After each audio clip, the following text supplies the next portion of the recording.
Amém, meu irmão? Te convido a você se sentar, então, e você acessar a sua Bíblia ou abrir ela no livro de Gênesis, capítulo 2. Hoje eu convidei a minha amada esposa para compartilhar a palavra junto comigo, para que ela me ajude a compartilhar o que o Senhor falou com a gente nesse livro de Gênesis. Irmãos, no capítulo 2 de Gênesis, nós vamos começar lendo no 2, mas vamos até o 5, lendo alguns versículos, tá? Mas antes de nós irmos para o capítulo 2, a Tati tem uma introdução, algo importante para falar para nós previamente. Olá, boa noite.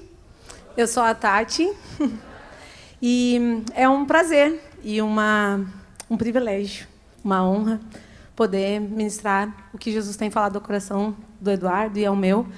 E eu quero te perguntar algo essa noite. A nossa mensagem é sobre o vento da tarde. Mas queria te perguntar se durante o teu dia a dia, tu tem olhado para a tua cidade. A nossa cidade, ela é cheia de árvores, cheia de natureza. A gente tem o privilégio de estar numa capital onde tem muitas praças, tem muitos lugares com árvores, e às vezes a gente não percebe isso. Quem aqui é porto-alegrense? A grande maioria. Sabe que nós temos um grande privilégio, porque a nossa cidade ela tem muita natureza. E muitos estudos demonstram e mostram para nós que quem vive ao redor na natureza, ele tem uma saúde, uma vida melhor. Por quê? Porque a gente foi feito para viver junto com a natureza. E a natureza traz muitos benefícios para a nossa saúde. Ela traz benefícios porque ela renova a nossa questão emocional, a nossa questão física.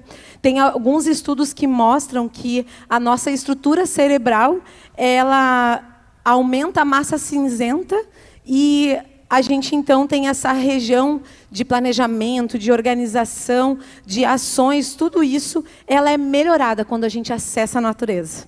Então, muitas vezes, nós estamos vivendo ao redor da natureza na nossa cidade e a gente não percebe que nós somos privilegiados.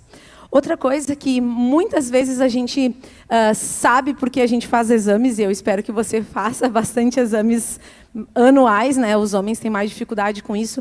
Mas deixa eu perguntar aqui, quem aqui tem problema de falta de vitamina D? Levanta a mão aí.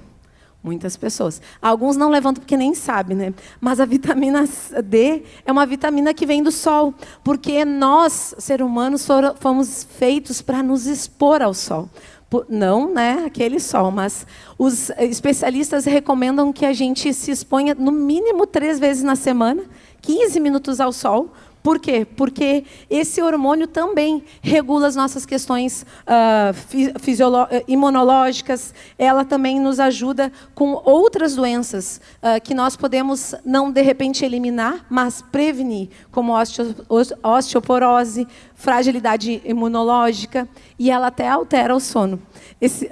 A semana retrasada, faz um mês, eu fiz meus exames e aí deu que eu tenho vitamina bem baixa. E aí o Eduardo, né, organizando a pregação, pergunta para mim: tu já começou a tratar? E eu disse não. Dele, porque eu estava estudando lá que faz alteração no sono, mas é porque eu não tenho alteração no sono regularmente, né?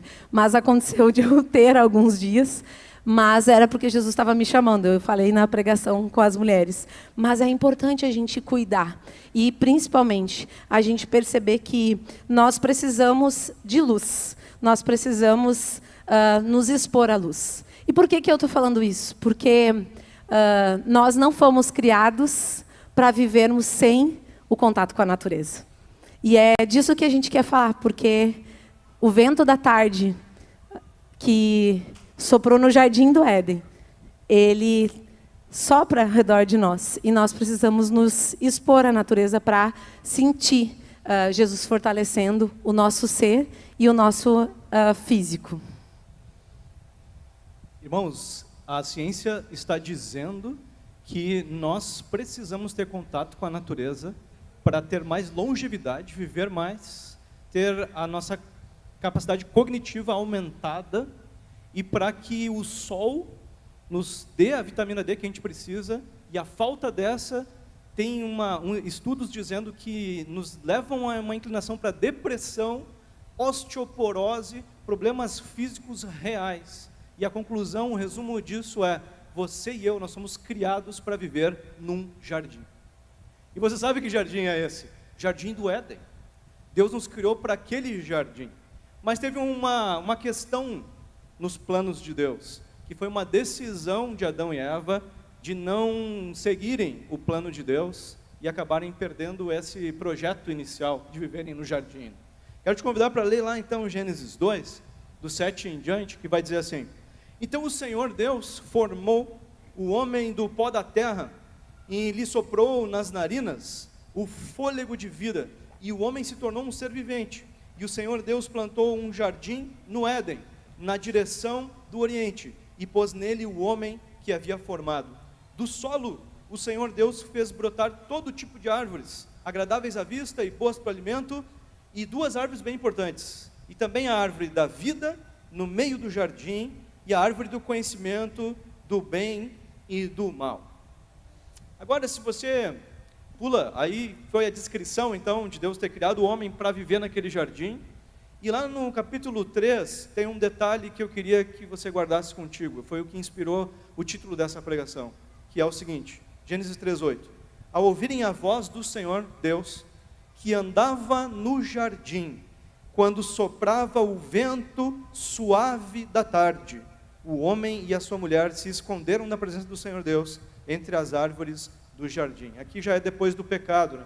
Mas o texto traz um detalhe interessante. Diz que Deus andava pelo jardim quando soprava o vento suave da tarde. Em algumas versões diz que aqui é a viração do dia. Em outra versão diz que é a brisa do dia. Mas é o vento então do entardecer que ele quer se referir. Sabe que a palavra aqui usada no hebraico para esse vento é roá. E essa palavra aparece em outros textos diversos, mas eu quero ler um deles para vocês, que está em Gênesis também, no capítulo 1, que diz assim: era a terra sem forma e vazia, trevas cobriam a face do abismo, e o Espírito, ruá, de Deus se movia sobre a face das águas. Irmãos, nós fomos criados para o jardim, nós não podemos ter o jardim mais. Mas o que era principal no jardim, nós podemos ter, que é o vento suave da tarde, que ainda está disponível para mim e para você. Amém? E na vida do cristão, aquele que decidiu seguir a Cristo e obedecer ao seu evangelho, esse Espírito habita na pessoa, esse Espírito Santo habita na pessoa, no cristão. Então a parte mais importante desse jardim está disponível para ti e para mim. É o Espírito Santo de Deus, é o vento suave da tarde que você pode desfrutar. E a coisa mais importante que tinha no jardim e que fazia aquele lugar tão especial era de fato a presença de Deus. A Bíblia nos encoraja a ter duas atitudes para que a gente possa ter na nossa vida esse vento que é a presença de Deus. A primeira coisa que a Bíblia nos ensina é que nós precisamos andar com Jesus. E isso é tudo que a gente precisa. Andar e falar e ouvir Jesus não é ter uma religião, não é vir num culto, não é fazer parte de uma comunidade. Andar com Jesus é ter um relacionamento com Jesus diário. Um relacionamento onde você fala, mas você também escuta. Um relacionamento onde você passa por dias difíceis, mas você se recomeça, porque você sabe que você tem um relacionamento com o Espírito Santo, com Jesus. E isso é tudo que nós cristãos precisamos para ter uma vida razoavelmente feliz aqui. Eu gosto muito dessa frase do Celebrando Restauração, porque às vezes nós precisamos entender que nós temos tudo o que nós precisamos com Jesus, mas nem por isso nós vamos ser plenamente felizes aqui. Então, Jesus deixa esse ensino para nós, que nós temos acesso a tudo o que precisamos quando a gente anda com Ele. E a forma mais específica e mais especial que Jesus nos ensina para andarmos com Ele é através da oração. E a oração é a forma da gente experimentar aquela atmosfera do jardim. Porque lá o Espírito Santo, ele passava no vento da tarde, através do vento, e nós muitas vezes não experimentamos desse vento, porque nós não aquietamos e falamos o que nós precisamos para Jesus e não deixamos Ele falar conosco. Então, meu irmão, minha irmã, eu te encorajo a perseverar em viver uma vida de oração, porque assim você vai experimentar desse vento que está disponível para todos nós. Mas às vezes a gente pensa, está tão disponível para alguns, por que para mim não? De repente você precisa experimentar mais da oração, mais de tempo em quietude com Jesus, e isso vai fazer com que você experimente do jardim. E Timothy Keller fala uma frase que diz assim: a oração é o caminho para entrarmos na alegria de Deus. Muitas vezes a gente está cabisbaixo, desanimado, ansioso, com um coração crítico, porque nós não entramos naquele lugar de alegria. E essa alegria a gente não desfruta, porque nós não temos tido tempo de oração. Então, que nós possamos lembrar disso, que tempo de oração é andar com Jesus, e isso é tudo que a gente precisa. Andar com Deus. Sabe, irmãos, que o Jardim do Éden, a história do Jardim do Éden, de Adão e Eva, nos mostra que andar com Deus significa você priorizar a voz de Deus acima das outras vozes. E ali, infelizmente, a gente tem uma história que não tem um final feliz. Porque, irmãos, Deus nos fez com uma característica, um poder, uma capacidade muito interessante, que é a capacidade de amar. E a capacidade de amar só é possível porque Deus nos deu liberdade de escolha. Você só pode amar alguém, ou você só pode ser amado se você for livre, tanto para amar quanto para ser amado. Só quem pode escolher é que pode amar. E essa característica, essa qualidade que eles receberam, eles usaram mal, porque usaram as suas escolhas dirigidas por outras vozes, que não eram a voz de Deus. Então vocês podem lembrar da história, mas eu queria ler de novo os textos, lá de Gênesis 3, do capítulo 3, o 4 e o 5, por exemplo, diz: então a serpente disse à mulher: é certo que vocês não morrerão, porque Deus sabe que no dia em que dele comerem, os olhos de vocês se abrirão, e como Deus vocês serão, conhecedores do bem e do mal. Então a serpente diz para Eva: não, Deus não é tudo isso que ele falou, não é tudo isso, é menos. Se você andar por aqui, andar por ali, todo mundo faz, né? Não é tão grave, não precisa se preocupar com isso. Tinha uma outra voz dizendo: não tem problema. Pode continuar assim, não tem problema, segue a vida. E eles, ouvindo essa voz, perderam a possibilidade de andar mais perto de Deus, por causa de ouvir outra voz. A mesma coisa com Adão. Adão, a voz que ele ouviu mais alto do que a de Deus foi a da mulher, foi a de Eva. E é interessante que o texto diz: então o homem disse: a mulher que me deste para estar comigo, ela me deu da árvore e eu comi. Sabe que essa expressão de Adão mostra muito mais assumindo a responsabilidade do que botando a culpa na mulher, porque quem recebeu a instrução de não ir naquela árvore foi Adão. Adão é que ensinou Eva sobre aquilo, Adão é que recebeu a instrução. Então, no fundo, Adão está dizendo para Deus o seguinte: Senhor, eu fiquei entre tu e ela, e eu escolhi a voz dela, e eu escolhi seguir a voz dela. Então, irmãos, nós precisamos aprender com o exemplo deles, de que nós precisamos priorizar a voz de Deus. Muitas vozes nos falam que nós não temos tempo para andar com Deus, que nós não precisamos seguir bem o que Deus diz, só uma parte. Nós precisamos priorizar a voz de Deus, para que a gente possa experimentar o que Ele tem para nós, a comunhão, o vento que Ele tem para nós. Lá no capítulo 2, o versículo 15 em diante diz assim: o Senhor Deus tomou o homem e o colocou no jardim do Éden, para o cultivar e o guardar. E o Senhor Deus ordenou ao homem: de toda a árvore do jardim você pode comer livremente, mas da árvore do conhecimento do bem e do mal você não deve comer, porque no dia em que dela comer, você certamente morrerá. O Senhor Deus disse ainda: não é bom que o homem esteja só, farei para ele uma auxiliadora que seja semelhante a ele. Sabe, irmãos, que logo depois que a direção é dada, não, aquilo lá não é bom para ti, Deus diz, não é bom que ele fique sozinho, para cumprir essa direção que eu dei, precisa de andar com alguém, e eu vou então fazer uma pessoa para que esteja com ele. Irmãos, esse texto nos dá uma grande direção, que nós não vamos conseguir ouvir, priorizar a voz de Deus sozinhos. Não é uma tarefa que eu busco sozinho, eu preciso de outra pessoa, porque quando um está fraco, quando um está distraído, o outro vai dizer, olha só, temos que priorizar a voz de Deus. Como é que está o teu tempo de oração, meu irmão? Olha só, precisamos se encorajar, precisamos falar sobre nossas falhas, precisamos nos lembrar do que é a nossa prioridade, falar com Deus. E é interessante que a mulher era uma peça-chave naquela questão. E por que eu vou citar isso? Porque os homens têm uma inclinação muito maior que as mulheres de serem autossuficientes. Eu resolvo, eu faço sozinho, eu não preciso de pessoas. Agora, eu queria que você saísse daqui convencido de que você precisa sim, e principalmente das pessoas que te amam e estão perto de ti, e convivem mais contigo.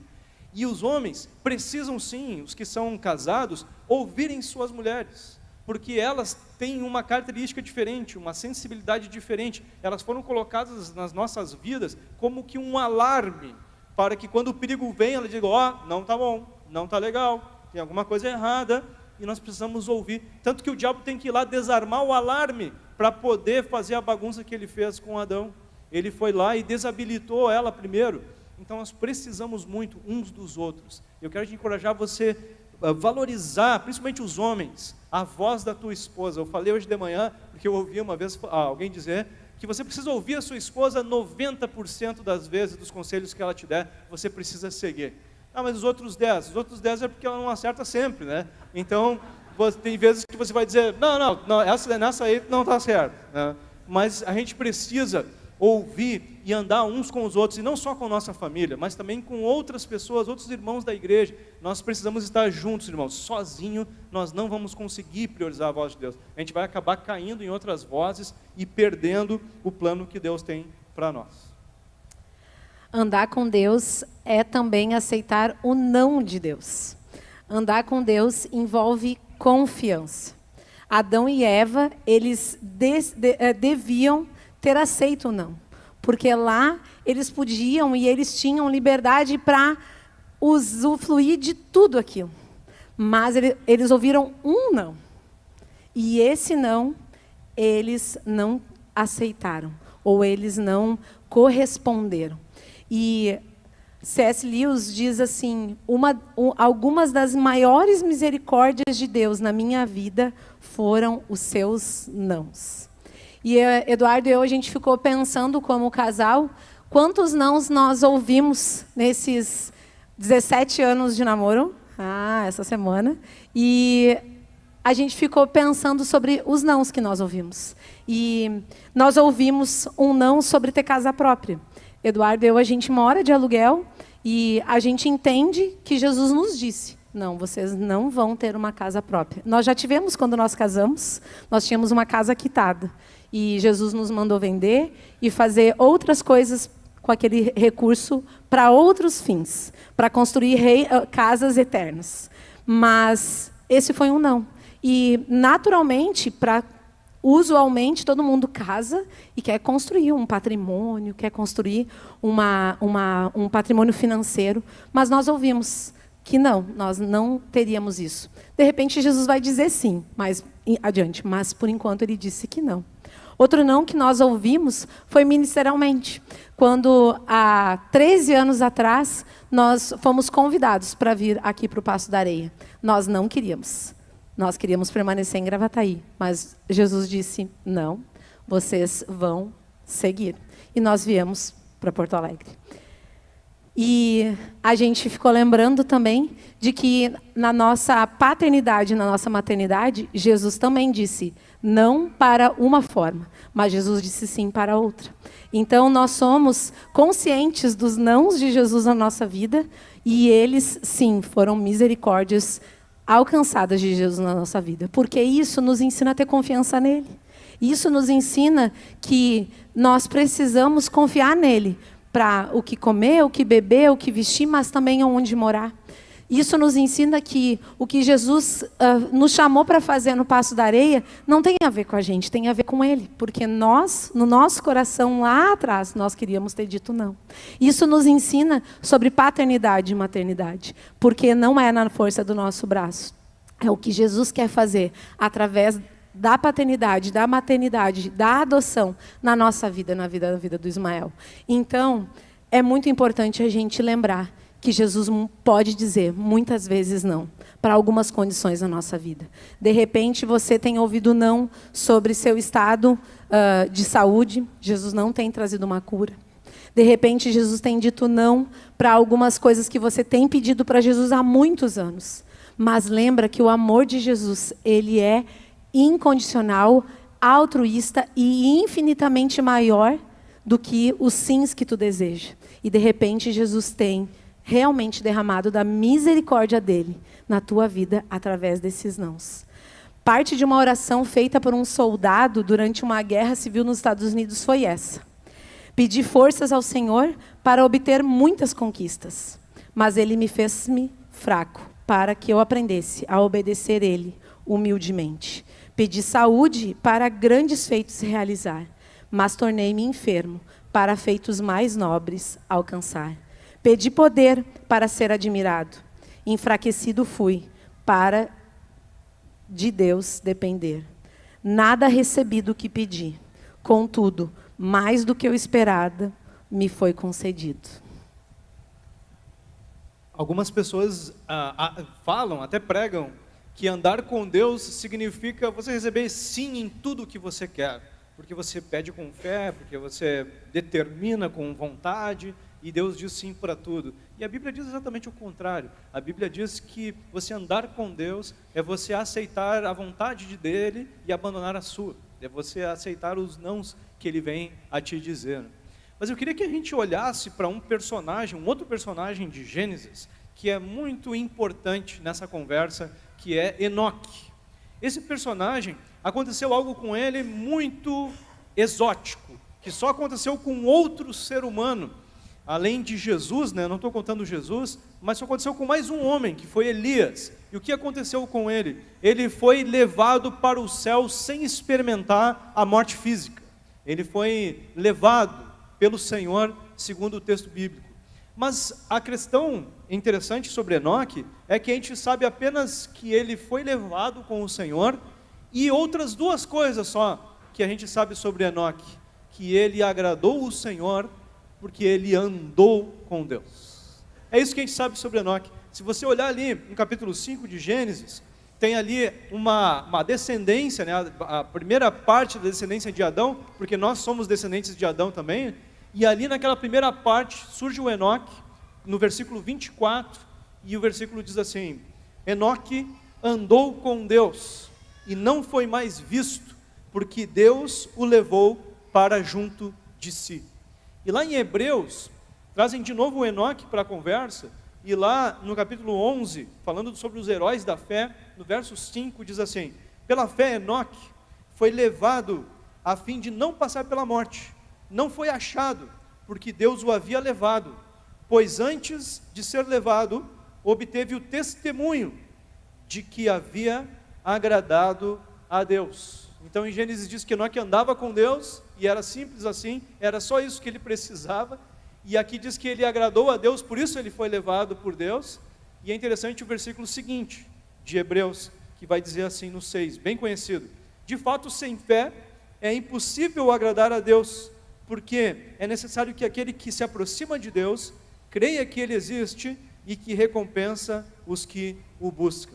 Então, meu irmão, o que você precisa é andar com Deus, porque andar com Deus, entender que buscar o Senhor vai trazer recompensa, vai trazer tudo o que você precisa, é a solução, é o segredo para você ter vida completa aqui na terra. E eu fico imaginando que Enoque andava com Deus de tal forma que ele se tornou um especialista em se adaptar à vontade de Deus, especialista em ouvir um não aqui, um não ali, e alguns sims, de acordo com o que Deus estava dirigindo que ele fizesse, e obtinha então uma intimidade com Deus tal que ele conseguiu chegar nesse ponto de Deus dizer, bom, já que tu está tão perto de mim, está tão submisso à minha vontade, pode vir antes para cá.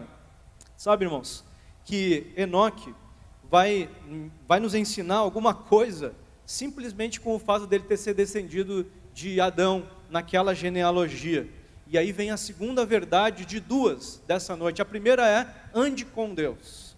Isso é tudo que você precisa. E a segunda é, ensine pessoas a andarem com Deus. Você precisa ensinar pessoas a andarem com Deus. Ali em Gênesis 5, se você vai vendo ali a descendência de Adão, tinha uma coisa peculiar com aquelas pessoas que viveram antes do dilúvio. Eles viviam 900 anos, mais de 900 anos, 800 anos, cada pessoa vivia. E ali na genealogia você vai ver então que Adão gera diversas pessoas antes de Enoque. Então Enoque lá é um tataraneto de Adão. Só que tem uma coisa curiosa na vida de uma pessoa que vive centenas de anos, que se você fizer as contas, Enoque nasceu na verdade, 722 anos depois de Adão. Só que Adão viveu 913 anos.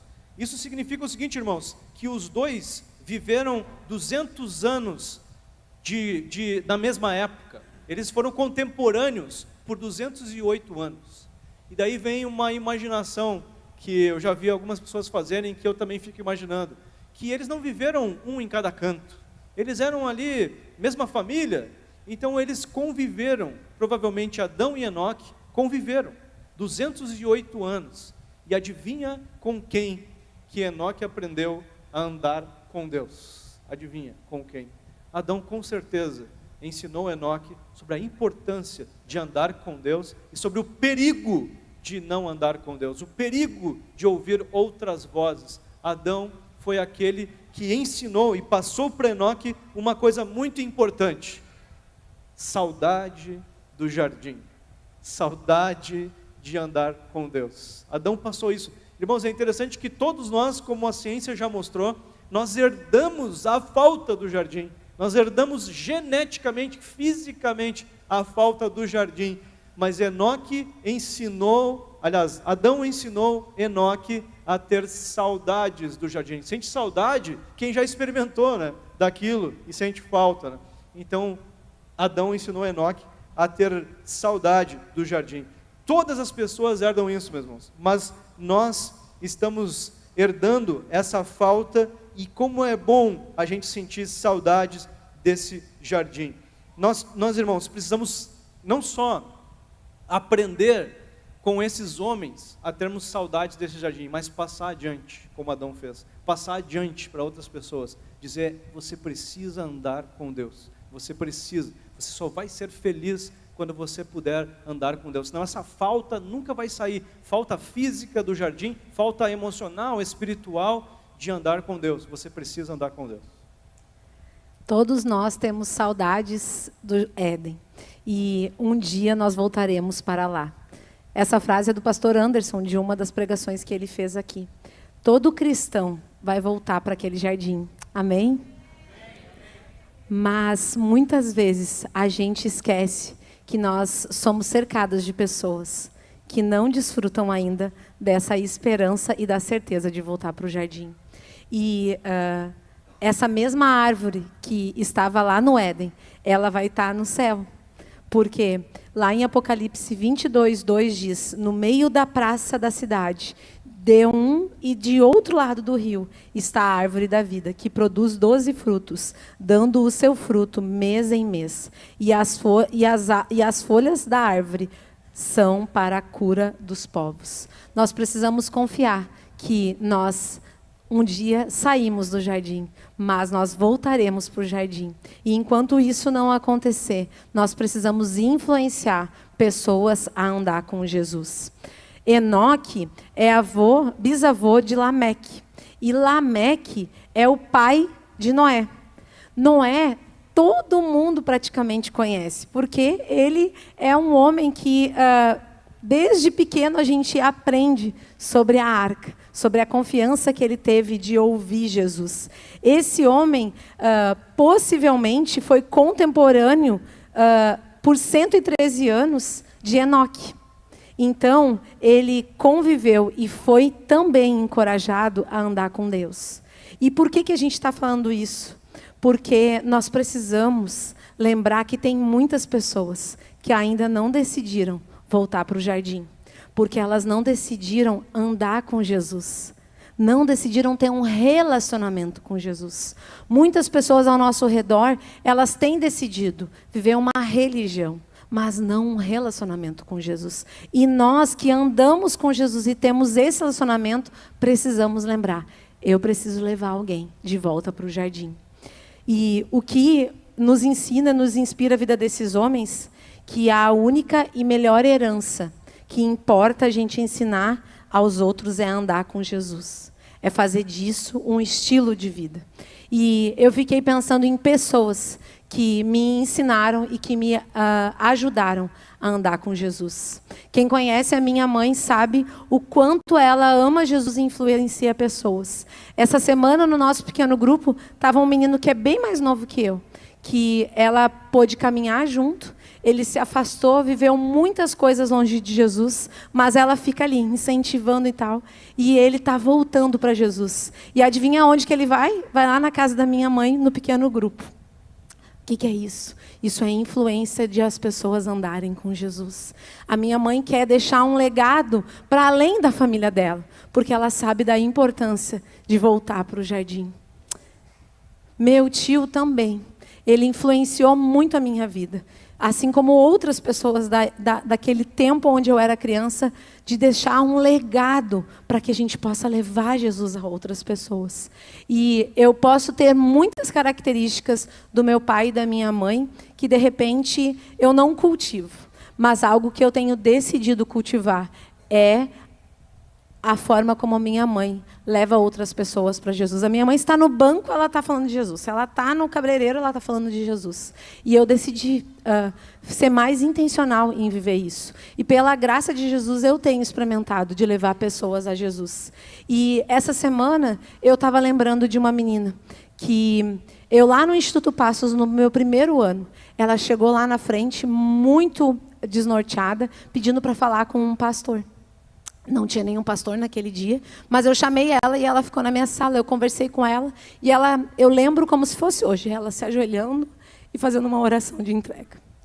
A gente conviveu por algum tempo ali, ela permaneceu ali no Passo da Areia, mas ela tinha muitas dificuldades. O sonho dela era ter uma família estruturada e a gente nunca perdeu o contato. Anos depois ela foi batizada numa outra denominação e essa semana ela me mandou uma mensagem dizendo: Tati, eu quero te convidar para o meu casamento. Eu vou casar com um homem cristão. E eu quero te convidar para fazer parte disso, porque eu sei o quanto Jesus tem mudado a minha vida. Então, o que eu estou dizendo isso? 10 anos se passaram do que eu estou falando dessa menina. O que eu quero dizer é, não desperdice a oportunidade de levar pessoas a viverem uma vida no jardim, com a esperança de que Jesus vai ser suficiente, com o entendimento que um relacionamento com Jesus muda tudo. A realidade dessa menina não melhorou. Eu sei porque ela me contou as questões sobre a família dela. Ela continua sendo a única cristã no meio do pai, da mãe, da avó. Mas ela encontrou Jesus e ela segue firme e tem mudado a história dela. E o que me alegra mais ainda é porque ela vai viver o legado disso na vida dela e na família dela. Então não é sobre nós, é sobre o que Jesus pode fazer na vida das pessoas quando elas entendem que elas precisam do vento, do jardim, de desfrutar da presença de Jesus. A melhor forma, a gente já sabe, de ensinar é pelo exemplo. Então, a melhor forma que você tem para ensinar e deixar um legado e encorajar pessoas a andarem com Jesus é você ter esse estilo de vida de alguém que anda com Jesus e principalmente através da oração. Tem um grupo de músicas cristãs, Casting Crowns, que eles escreveram uma música chamada Only Jesus. E a tradução de uma parte da música diz assim: me perdi na mentira que era sobre mim, fazer um nome que o mundo se lembrasse, mas Jesus é o único nome para se lembrar. E o refrão diz: eu só tenho uma vida para viver. Vou deixar cada segundo apontar para Ele, somente Jesus. E ela segue: porque tudo o que realmente importa é: será que fui sincero com aqueles que amo? Será que a minha vida foi a prova de que há apenas um cujo nome durará para sempre? Então é isso, meus irmãos. Não queremos deixar um nome para ser lembrado, mas queremos deixar Jesus para ser lembrado. Queremos que as pessoas se lembrem dele, que as pessoas andem com ele, queiram homenagear ele. E nós precisamos fazer da nossa vida uma vida que encoraja pessoas a andarem com Jesus. Sabe que quando eu cheguei aqui na igreja, pessoas me encorajaram muito a andar com Jesus através do estilo de vida que tinham. O pastor Eduardo Quintana, que hoje está em Cachoeirinha, era líder de jovens, me encorajou porque andava com Deus. O pastor Cabral, pela forma como andava com Deus, me encorajou. E hoje em dia, pessoas me encorajam a andar com Deus. A Tati é uma pessoa que me encoraja com Deus, por isso que eu convidei ela para fazer essa palestra comigo, porque ela anda com Deus, e eu olho para ela e digo: como é bom andar com Deus, eu vou continuar, eu vou querer mais, né? Muitos de vocês aqui me encorajam a andar com Deus, porque eu vejo vocês andando com Deus, né? Eu olho para os meus pais, por exemplo, e eu fui o primeiro a se converter. O meu pai hoje está lá e diz assim: filho, melhor coisa que tem tu andar com Jesus, continua, isso é um chamado, isso é a melhor coisa, e etc. Se envolve com a igreja dele lá, com trabalho, esforço lá, se desgasta, né? Um homem aposentado e trabalhando um monte em obra, etc., dizendo: é o melhor investimento que a gente pode fazer, continua, filho. Esse é o melhor legado que meu pai pode deixar para mim, maior do que qualquer herança financeira que ele possa deixar, é esse legado de me encorajar a andar com Jesus. A mesma coisa minha mãe está também lá com seus 70 anos e continua vindo na igreja, andando com Jesus. O ano passado, minha mãe enfrentou um câncer, 10 meses de tratamento, de quimioterapia, etc., andava fraca, com dificuldade, etc. Se você me perguntar quantos cultos a minha mãe faltou o ano passado, eu tenho dificuldade de contar 3 cultos. Eu acho que foi 1 ou 2, e as pessoas diziam: doutora Nilda, mas a imunidade está baixa, mas é perigo, mas é não sei o quê. E ela, médica, dizendo assim: preciso vir, é Jesus, é o mais importante, eu preciso continuar. Meu irmão, esse é o melhor legado que minha mãe pode deixar para mim, meu irmão. Não interessa as outras coisas, que ela ande com Deus e que ela me encoraje. Ela curte tudo que eu ponho na internet, e é glória a Deus, e é Jesus, amém, Jesus é bom, continua, e põe textão, e não é... É o melhor legado, a melhor herança que minha mãe pode me deixar, e ela tem feito isso. Eu queria te encorajar você a fazer isso, a você encorajar pessoas a andarem com Jesus. Ela é a herança que mais importa. E eu quero dizer que nós, como pais, nós temos que pensar sobre isso. Eu quero te encorajar a pensar sobre a herança que tu tem deixado para os teus filhos. Porque muitas vezes a gente está preocupado em deixar um patrimônio, uma casa, um carro, uma herança. A gente fala para o Ismael: olha, a gente não tem nada disso para te deixar, mas a gente quer te deixar Jesus. Porque isso vai ser suficiente para ele escolher viver outras coisas. É óbvio que a gente precisa se preocupar com o futuro, e eu não estou dizendo que não. Mas eu estou dizendo que muitas vezes a gente inverte os valores e deixa legados físicos, materiais, que perecem. E esquecemos de deixar legados incorruptíveis, que são marcas no coração, que são heranças espirituais, que ninguém pode roubar, que ninguém pode destruir. Então, que a gente possa lembrar disso e ser uma igreja que deixa legados eternos na vida dos filhos, mas na vida uns dos outros, se importando, amando, encorajando, porque isso é andar com Jesus e influenciar outras pessoas a andarem com Ele. Então, meus irmãos, retomando o que nós falamos aqui hoje, nós não temos mais acesso ao jardim. O cristão vai ter, mas ainda não tem. Mas nós temos acesso ao principal do jardim, que era o vento suave da tarde, a presença de Deus. E o vento suave da tarde está disponível para ti e para mim. Talvez você que ainda não é crente, não é cristão, você possa tomar uma decisão hoje, dizer, eu quero acesso a esse vento. E se você tomar uma decisão de seguir Jesus, Ele vem habitar em você. E nós que já somos decididos por andar com Cristo, nós precisamos desfrutar desse vento, andando com Jesus, andando com Jesus. O mais importante do jardim era a presença de Deus. Então ande com Jesus, é tudo que você precisa. Mas lembra que para andar com Jesus, você vai precisar te envolver em ouvir mais a voz de Jesus do que outras vozes, para não cometer o mesmo erro que eles cometeram. Priorizar a voz de Jesus. E muitas vezes a voz de Jesus é não. Você vai precisar dizer, se Jesus disse não, é bom para mim. É isso que eu preciso de um não agora. Eu preciso da vontade de Deus acima da minha. E depois a gente falou que nós precisamos ensinar pessoas a andarem com Jesus. E que isso vai ser o nosso maior legado. A gente sabe que as pessoas sentem falta do jardim. Nós somos projetados para lá. E nós precisamos ajudar as pessoas a entenderem como suprir essa falta. Tanto o não cristão sente falta, quanto nós sentimos saudades do jardim, e nós só podemos suprir com um relacionamento, envolvendo-nos com Jesus. Nós precisamos nos encorajar, irmãos. Mesmo cristãos envolvidos com a igreja, a gente tem altos e baixos, a gente tem momentos que a gente enfraquece, que a gente se distrai, que a gente se envolve, a gente ouve outras vozes, a gente precisa puxar um ou outro, chamar um ou outro, e encorajar um ou outro a andar com Jesus.